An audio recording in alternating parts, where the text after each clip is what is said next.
Hi friends, ನಮಸ್ತೆ. Welcome to my mini vlog day 4. ಯಾರೆಲ್ಲ ನನ್ನ ಯೂಟ್ಯೂಬ್ ಚಾನಲ್ ಇನ್ನೂ ಸಬ್ಸ್ಕ್ರೈಬ್ ಮಾಡ್ಕೊಂಡಿಲ್ಲ, ದಯವಿಟ್ಟು ಸಬ್ಸ್ಕ್ರೈಬ್ ಮಾಡಿ. ಹಾಗೆ ಬೆಲ್ ಬಟನ್ ಪ್ರೆಸ್ ಮಾಡೋದನ್ನ ಮರಿಬೇಡಿ.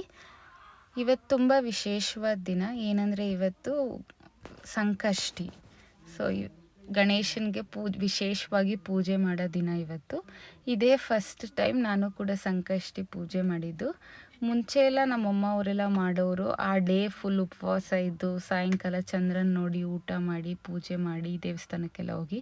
ಬಟ್ ಇವಾಗ ಆ ಕೇಪಬಿಲಿಟಿ ನಮ್ಮ ಹತ್ರ ಇಲ್ಲ. ಸೊ ಬೆಳಗ್ಗೆ ಪೂಜೆ ಎಲ್ಲ ಮುಗಿಸಾದ್ಮೇಲೆ ಬ್ರೇಕ್ಫಾಸ್ಟ್ ಮಾಡಿದೆ. ಸಂಕಷ್ಟಿ ಮಾಡೋದ್ರಿಂದ ತುಂಬ ಪಾಸಿಟಿವಿಟಿ ಅಂತ ಫೀಲ್ ಆಯಿತು ನನಗೆ.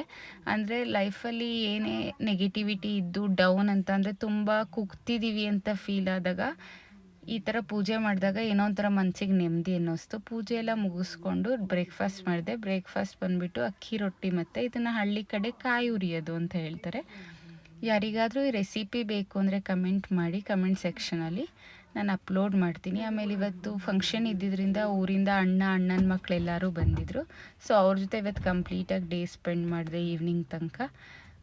ಆಮೇಲೆ ಈವ್ನಿಂಗ್ ಆದಮೇಲೆ ಟೆಂಪಲ್ಗೆ ಹೋದ್ವಿ. ಟೆಂಪಲಲ್ಲಿ ದೇವ್ರ ದರ್ಶನ ತುಂಬ ಚೆನ್ನಾಗಿತ್ತು. ಇವತ್ತು ರಂಗನಾಥ ಸ್ವಾಮಿಗೆ ಕಂಪ್ಲೀಟಾಗಿ ಬೆಳ್ಳಿ ಅಲಂಕಾರ ಮಾಡಿದರು.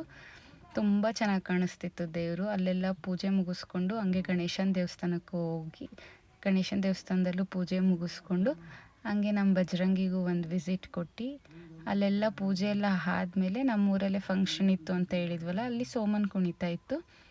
ತುಂಬ ಚೆನ್ನಾಗಿರುತ್ತೆ, ಚೆನ್ನಾಗಿ ಎಂಜಾಯ್ ಮಾಡ್ಬೋದು. ಬಟ್ ತುಂಬ ಭಯ ಕೂಡ ಆಗುತ್ತೆ ಅದನ್ನು ನೋಡೋಕ್ಕೆ. ಅದಕ್ಕೆ ನಾನು ಸ್ವಲ್ಪ ದೂರದಿಂದನೇ ನಿಂತ್ಕೊಂಡು ವಿಡಿಯೋ ಮಾಡಿದ್ದೀನಿ. ನಿಮ್ಮೂರ ಕಡೆ ಇದನ್ನು ಏನಂತ ಹೇಳ್ತಾರೆ ಅಂತ ಕೂಡ ಕಮೆಂಟ್ ಮಾಡಿ. ಯಾರೆಲ್ಲ ನನ್ನ ವೀಡಿಯೋಸ್ನ ನೋಡಿದ್ದೀರಾ ಅವ್ರಿಗೆಲ್ಲ ಧನ್ಯವಾದಗಳು. ಶುಭ ದಿನ.